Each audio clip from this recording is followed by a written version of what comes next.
Hello students. आज से हम लोग क्लास 12th के एनसीईआरटी के जितने भी सॉल्यूशन है चैप्टर्स के वो हम वन बाय वन करने जा रहे हैं। तो पहला जो हमारा चैप्टर है फर्स्ट है जो है कि इलेक्ट्रिक चार्जेस एंड फील्ड, या आप हिंदी में उसको कहो कि विद्युत आवेश एवं क्षेत्र। हम उसके एनसीईआरटी के पहले क्वेश्चन से स्टार्ट करने जा रहे हैं। ये बाइलिंगुअल होगा।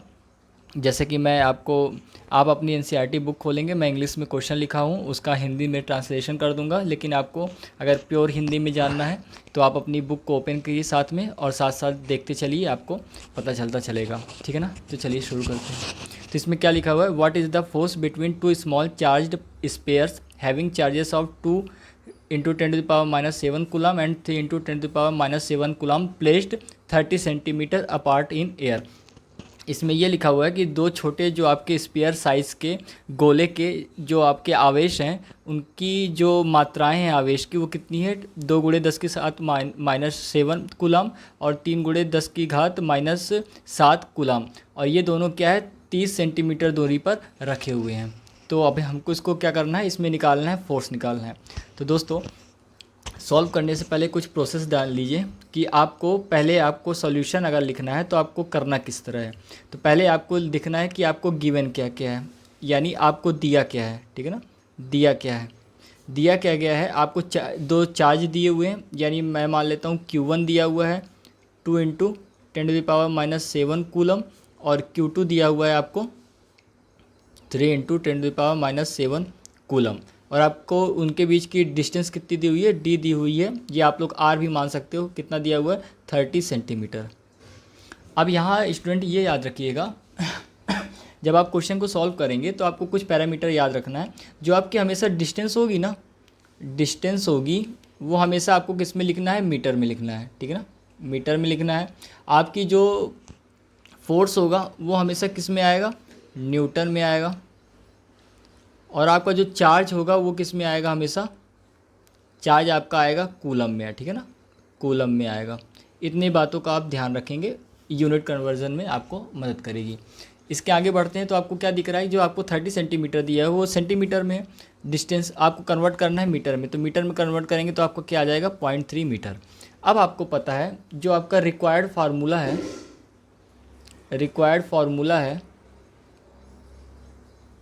वो क्या है, वो है F equal to 1/4πε0 Q1 Q2 upon D का स्क्वायर। आप R स्क्वायर भी लिख सकते हो उसको।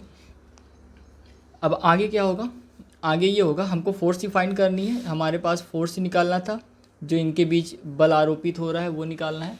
तो आपका जब फोर्स निकालेंगे तो फोर्स में आएगा, इसकी वैल्यू रखिए। आपको ये पता होना चाहिए कि 1/4πε0 की वैल्यू होती है 9 इंटू 10⁻⁻9 न्यूटन पर मीटर स्क्वायर पर कूलम स्क्वायर।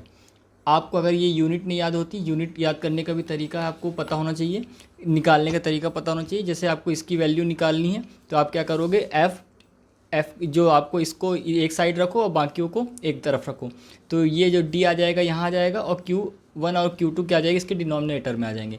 तो एफ़ की क्या होती है, न्यूटन, और डी स्क्वायर जाएगा तो मीटर का स्क्वायर, और कूलाम इंटू कूलाम यानी कूलाम का स्क्वायर हो जाएगा। ठीक है ना? ये निकालने का भी तरीका होता है।